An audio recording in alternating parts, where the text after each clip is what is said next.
Pie Jesu Domine, dona eis requiem. Pie Jesu Domine, dona eis requiem. Pie Jesu Domine, dona eis requiem. Pie Jesu Domine, dona eis requiem. What the hell is it with this? Hi, I'm Ellen from FBTWGaming, deep into the clergy of the Priestess Orion to bring you the lore and information about Gigantic that they won't tell you. I'm cleaning Motiga right now because this is crazy. This place is crazy. Look, the fact of the matter is we are here to discuss something very important to Gigantic and its future. What? We're talking about the Eternals. Now, yes, we've already met two Eternals. We have Oru and Zandora. And let's just try to get to the bottom of it. What is an Eternal? Well, they're kind of a weird-looking creature, usually with some sort of sparkle or star motif in them. But they also say they're gods. Are they? I don't know. Now, we have a new hero that's going to be released relatively soon. Ezran Gal, or whatever the hell you want to say. Is he an Eternal? I don't think so. He doesn't seem to fit into the pantheon as we've seen fit. But let's try to dig into what are the Eternals. Now, the first thing Evan will tell you is the Eternals are gods. That's easy enough. There's a ton of lore supporting this. Let's look at Zandora, for example. The knight moved with confidence and purpose of a god among mortals. She was an incarnation of valor and a martial blessing, the heat of battle. I mean, that pretty much is it. I'm done. I don't have to talk about anything else. You've got it. We're finished. But let's actually try to work through this. In my other video of the in-depth timeline, we know the Eternals came to Earth, and yes, this is Earth, this is not another planet, during the Starfall, and taught people how to control the Guardians, and became the de facto rulers and religion of this in a short period of time. We kind of have to start looking and breaking this entire pantheon apart, because it's not a cohesive unit, it's more akin to something like the Greek pantheon, which, I mean, gig means wheel or chariot, which, is, you know, Greek. So, this is a lot more of a pantheon religion, because people like Oru and the Magician, the only god the Orion Priestess hate, and who Devadra Knights, I'm going with Devadra Knights, do worship. So they're now working as a one cohesive unit. As Griselma's Eternal Masterskin says, House Devadra teaches the devotion to the Magician, the one Eternal shunned by the Priestess of Orion. So, what makes these guys gods? It's not anything we've seen on the battlefield. You think about it. They're pretty much equivalent to every other powerful character in the game. I don't care who you throw against them, usually you can fight an Eternal one-on-one.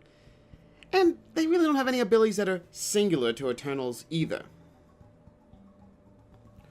Most of this is explained away with one of the most tired, hand-waving excuses ever. They don't show their true power levels. It's explained by the knight. I show you only that which you may bear. To look upon my true countenance would destroy you. Zandora. And knight strength. In this form, she did not carry the full might of her divinity. But she was strong enough. So what they're saying is, yeah, they could win any fight they want to. They just don't for reasons. However, since Oru has been released, there's another reason that these fortune cards might be worded this way. Outside of the fact that, we can't trust fortune cards, Motiga has said there is zero non-biased writing and lore in Gigantic, period. Oru proves that. He is the master of cards and fortune. Cards and fortunes. Cards, fortunes. Fortune cards! Oh my god, Oru writes the fortune cards! This places a whole new light on everything, doesn't it? You think about it. The fortune teller says Oro held great power. That the Eternal was only a minor deity in the pantheon was due to his penance for unhelpfulness. I mean, if you're gonna write your own self-insertion fan fiction, of course you're a goddamn badass. You're the goddamn Batman. So yeah, we cannot trust fortune cards at all, but we can still use them to kind of see little truths. We also have really biased quotes from other places as well, because again, the entire planet pretty much thinks of them as gods. But some people see something a bit more, like Trip's Eternal Master Skin. Are Eternals really immortal? We could try to kill one and find out. Trip. I mean, if anybody can kill an Eternal, it's going to be Trip, right? But if you can kill it, it isn't a god. And Trip obviously thinks she can do it. Eternals are also relatively new to the planet. There are other races, such as the Kai, which is Vidasi's people, as well as straight-up people like the Wardens, you know, Voden and Rutger, who are way older than any Eternal. And Lady Devedra, who has been around before the Eternals, because her sister found the Eternals and learned from everything, and she was her sister. They've been alive for that friggin' long. I mean, let's go back to Voden for just a second. Voden literally proves that Gig is Earth, and in the future. And he's super old. I mean, so far past the Eternals, it isn't funny. This is a quote from one of the lore letters about Voden. What did the Circle expect from thousand-year-old books? A volume of poetry and folklore describe an immortal warden and a forest lord named Herene. I think I'm saying that right. The books depict Herene as an archer and a wanderer. Sound familiar yet? This lore letter is super interesting because I've heard that name before. It's been ringing back in the back of my head, so I did a quick Google search on it. Herene is supposed to be the ghost hunter who haunts the Windsor Forest in England. The earliest written account of Herene comes from the Merry Wives of Windsor in 1597. That's from Shakespeare, baby. 1597, Voden existed in lore and in universe. So once Voden speaks, and likely any of the Wardens, you know, even the future ones, so we probably don't see. I mean, we've had Earth, we've had Forest, we need, like, Wind, Water, and Heart, I guess, to make the whole trifecta come together. We really need to take their words seriously, more than almost any other source. They have seen it all. So, the Forest Warden. He did not doubt the powers of the Arcana, but Voden served far older gods. Far older gods than the Eternals. I mean, are they new gods? Are they something else? The old guard. Rulers come and go, but the land is truly everlasting. Even those beings you call Eternals won't be around forever. Rutger. Both Voden and Rutger are like bullshit. Calling bullshit on this whole thing. I don't know what you wanted to call them. They're not eternal. They're not gods. Bullshit. There's things that we serve, that you better get in line with, because we're going to kick your ass if you don't. But Darcy also doesn't think that they're these pure angelic beings of light, or whatever the hell you want to go with, as demonstrated by her quote when she's meeting Xandora. Unearthly, unnatural. So, if they're not gods, what are they? The Gauls. Gauls. You know, from Stargate SG-1, Gauls. You haven't seen Stargate... Okay, look, there's 10 seasons, and, like, 5 from their spin-off, and another, like, 2 from another spin-off. You know, there's Stargate Atlantis, and Stargate... You don't have to worry about Universe. We'll just forget Universe. I'll wait. You go watch that. Come back.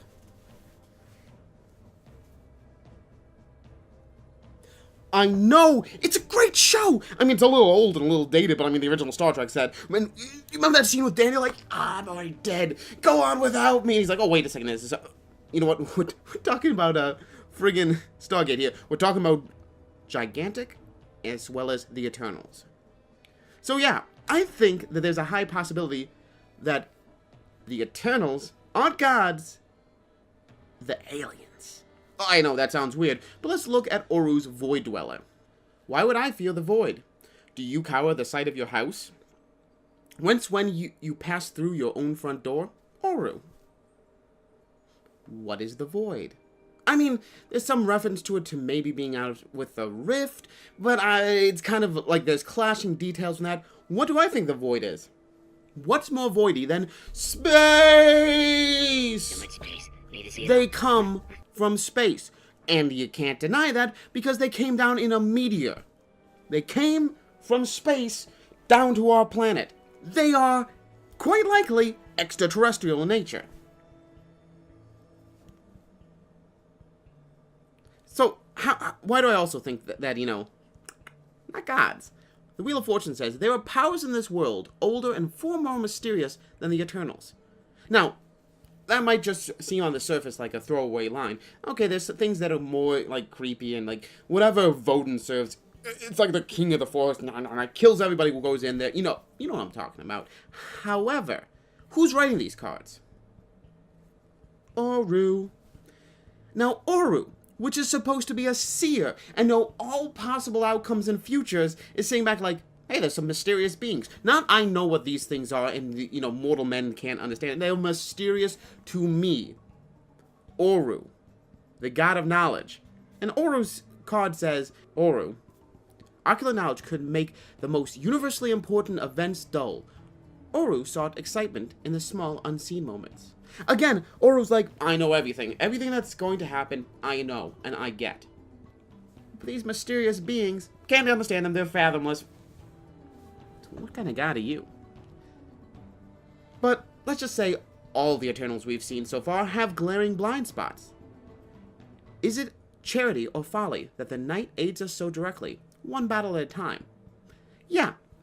Zandora goes down, beats the crap out of one fight, and leaves. Oh, you might go on to not more and more, but she doesn't aid in an entire war effort just in the battle. Why? That makes no sense. If she has, nearly unfathomable power, like the other things they say, why doesn't she do more? Why not? Because she's only pretending she could have more. She cannot be a god. Let's also delve into something kind of, again, self-serving. If they were gods, this might be true, but they're not, so it isn't. The Fortune Teller, Oru's full name, was incomprehensible to mortals. Many Oron scholars puzzle over Oru's true name. As long as their skulls remained intact, they knew they had not found the answer. Bullshit. Monkeys and typewriters could create the works of Shakespeare. A room full of dedicated scholars with human-level intelligence haven't tried every syllable humanly possible, throw them together in every combination after centuries of work to try to figure out Oru's name, and someone's head just... Yet telling me after centuries of them trying to puzzle it out, no one has got scanned on us. Bullshit. It's because even if you said his true name, it'd be like, Bob. Bob. I'm Oru. Nope, you're Bob.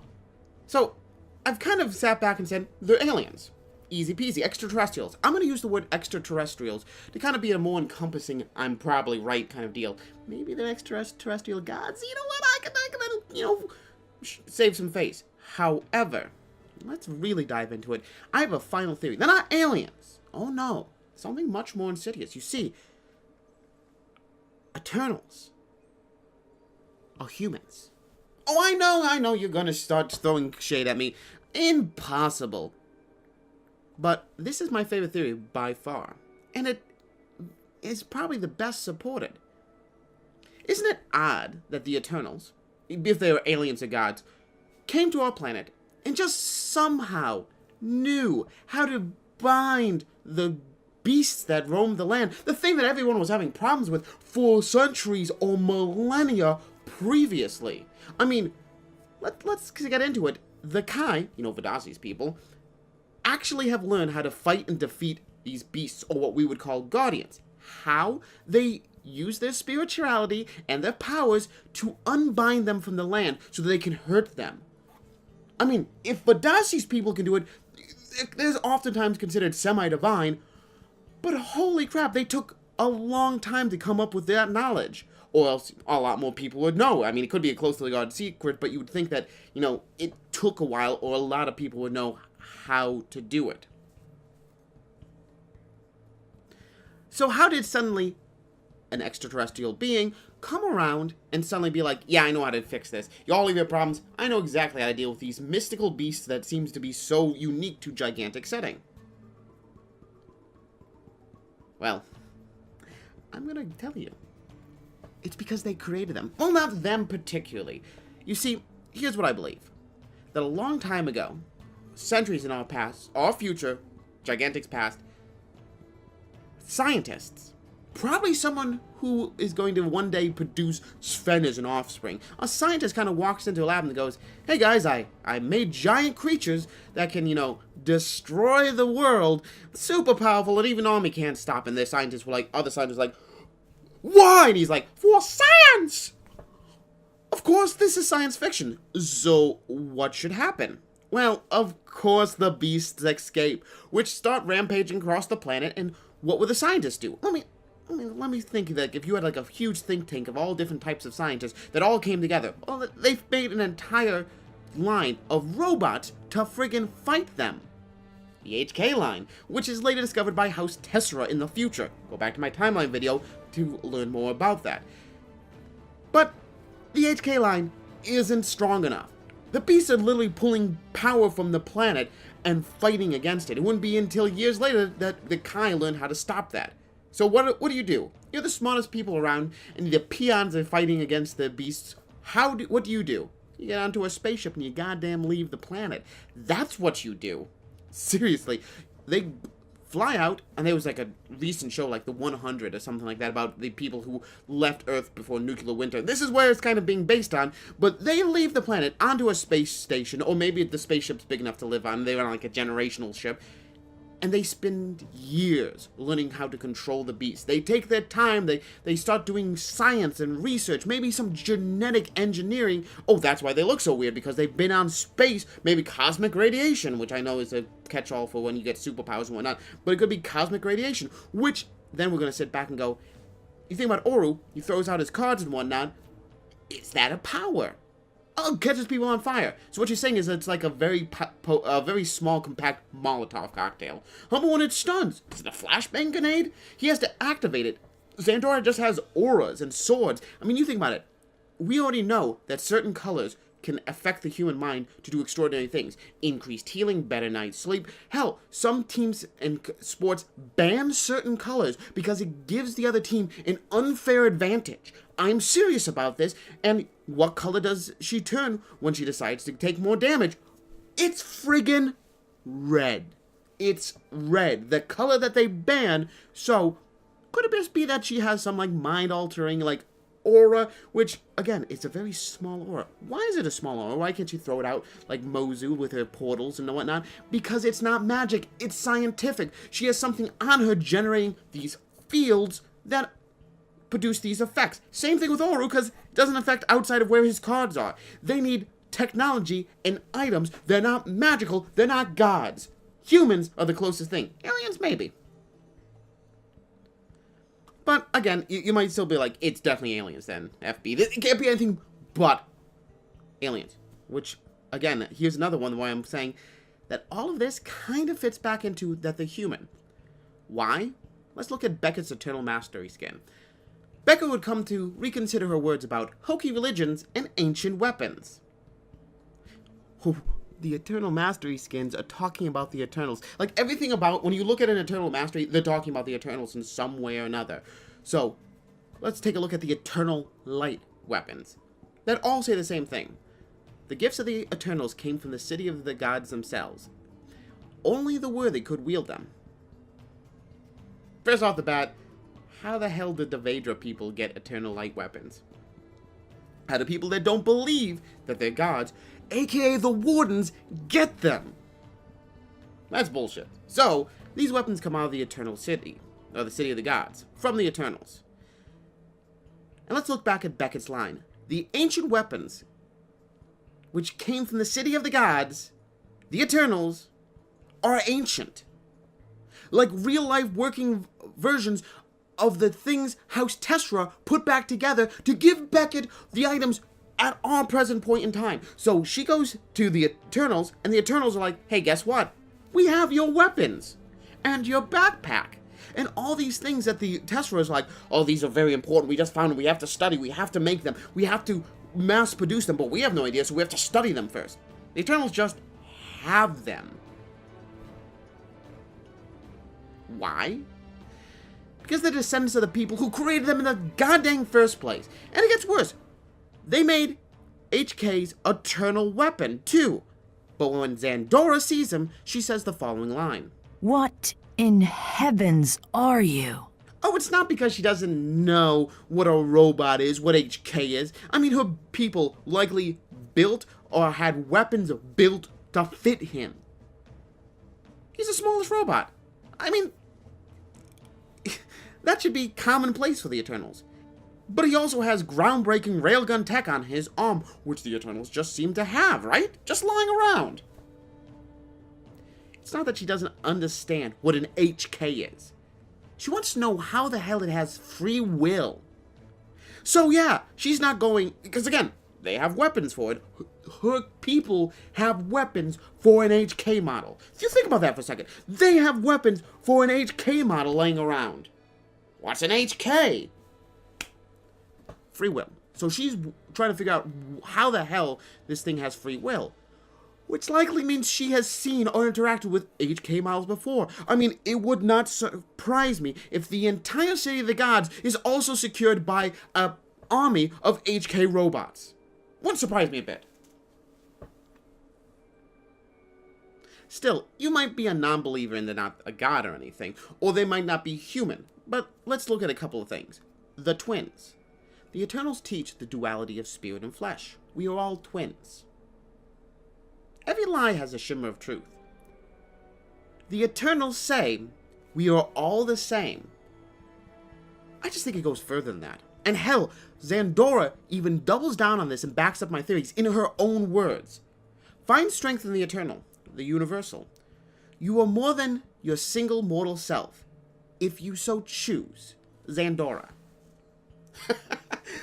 You can be elevated. You can become enlightened if you can just reach our peak. I mean, you know, if you spend centuries aboard a spaceship where you don't have to worry about beasts rolling around every time you're trying and eating you, every time you're going out for groceries. The Eternals themselves let us know that the differences between humanity and mortals and them are very, very, very, very, very small. I mean, there's the other thing. We're talking about the Eternals. The Empress literally has an army of guardians at their beck and call. I'm serious. Look at the card. She's the one who gave the knowledge to the mortals. And then she kept most of the titans, guardians, beasts, whatever you want to call them, to herself. She has an army of them and makes her undefeatable. Why does a god need an army of beasts that they can just, chain up like this? Unless they don't have that kind of power. And if they were aliens with spaceship technology, wouldn't that be better than a friggin' Guardian anyways? House Tessera, which supposedly doesn't have these abilities, has been hinted to be getting a Mecha Guardian. So House Tessera, with low-end technology taken back and trying to be, learn from past mistakes they no longer have complete access to, is going to build a Guardian on their own. So why don't the Eternals? Because they're humans who spent centuries figuring out how to control Guardians so they could have a massive army to retake their planet from these savages that exist now. Anyways, I'm Mattlin from FBTWGaming. If you enjoyed this video, hit the thumbs up button. It helps me a ton. And if you want to see more gigantic content that just delves into the lore that nobody wants you to know, subscribe. And if you think I have blown it with my ideas and my thoughts and how I've put together all these lore pieces, let me know in the comment section. I gotta get the hell out of here before those monks come back again.